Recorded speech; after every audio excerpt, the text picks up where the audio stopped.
you may have noticed that all of them share some same functionalities and characteristics, right? This is where the two major components of NLP would come in.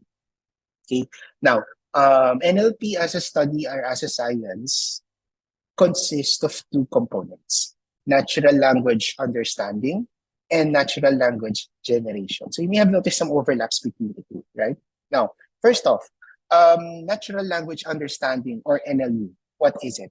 This is a subset of NLP which uses syntactic and semantic analysis of text and speech to determine the meaning of a sentence. It focuses more on machine reading comprehension, or how the machine is able to understand and interpret the human language. So for my example here, let's say, well, majority of us are using English, so I'll use English as a language, no?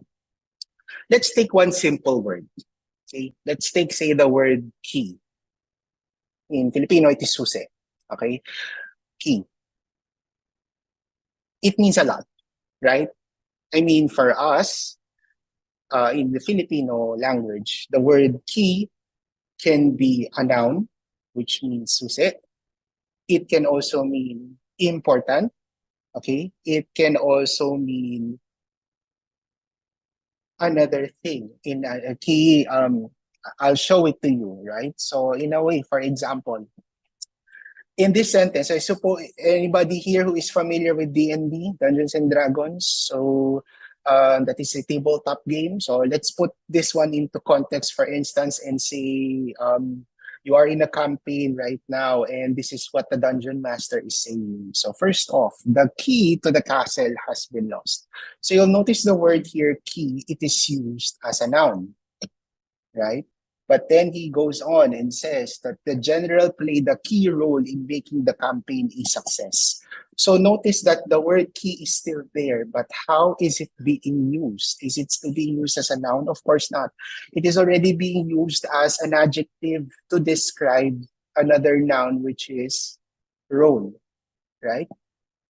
And then he then further goes on to say that the guardsman locked the door, keying it shut.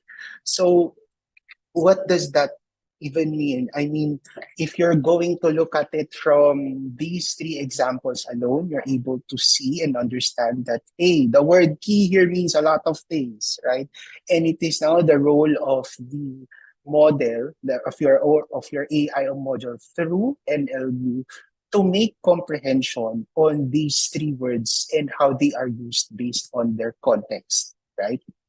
So a bit of linguistics 101 here, no? So you may have seen here the key terms, key here, pun intended, syntactics or syntax and semantics, okay? So when we say, or when we refer to syntax, it refers to how a word is structured out, right? While in semantics, you just refer to the underlying meaning of that given word. By the way, I'm not a linguist, so that's my caveat there. But my point here, just in this simple example, the word key, you need to understand how it is spelled. Okay, that is where syntax would come in. And how it is used in a sentence, that is where semantics would come in. So notice that just by these three simple examples alone, through NLU, makes sense of how the word is used in these three sentences. And that is how NLU is in general. Okay. Now, the other component of natural language processing is NLG, or natural language generation. So this is a subset of NLP which involves producing a human language text response based on some data input. So meaning input is still being needed, and you'll notice how it overlaps with understanding because it involves the analysis of said input. It focuses more on text planning, sentence planning, and finally realization. So let's take an example. For instance, suppose you use say ChatGPT or Gemini, former Google Bard. You type it with a simple statement, say, write me a simple sentence. Right? And from there, you're able to see something like an ellipsis wherein the chatbot is perceived to be thinking of a good answer for your simple instruction. But on the back of it, it's already going through the NLG process of immediately planning out a given text or a given sentence for it. Um, it's also able to identify the different words that it would be able to use, and finally make it a realization wherein it would use a reference, say the corpus or the body of knowledge that it contains, in order to create a simple text.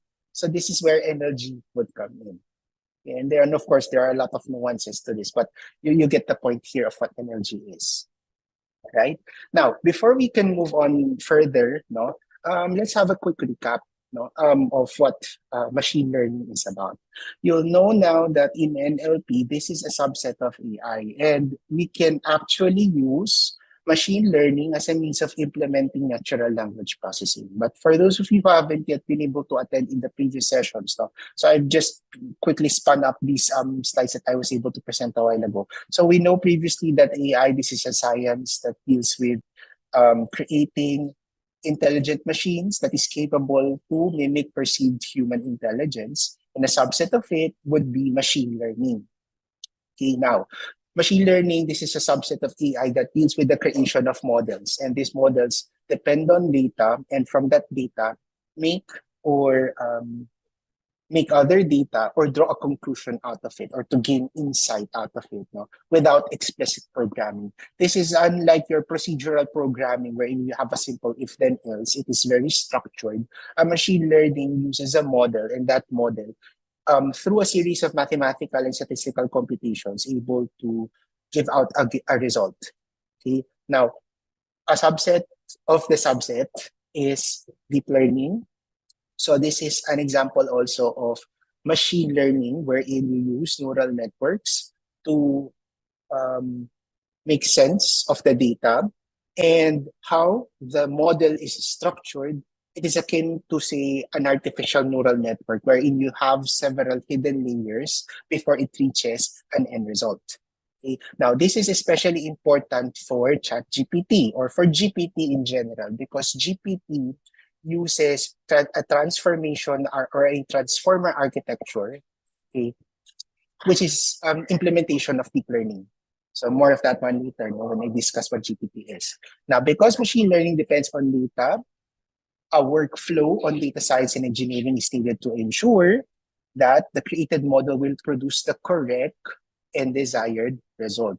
So my point here is that is NLP somewhat also different to machine learning? Well, it can be, but most of the use cases that we have nowadays, it still involves the creation of an NLP model, a language model that is able to get data from users in the form of written text.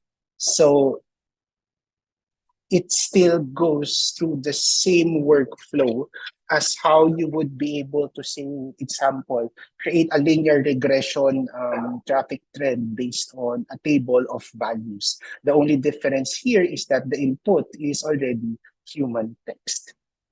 But regardless of which, it still uses the machine, or you can use the machine lifecycle model in order to implement NLP.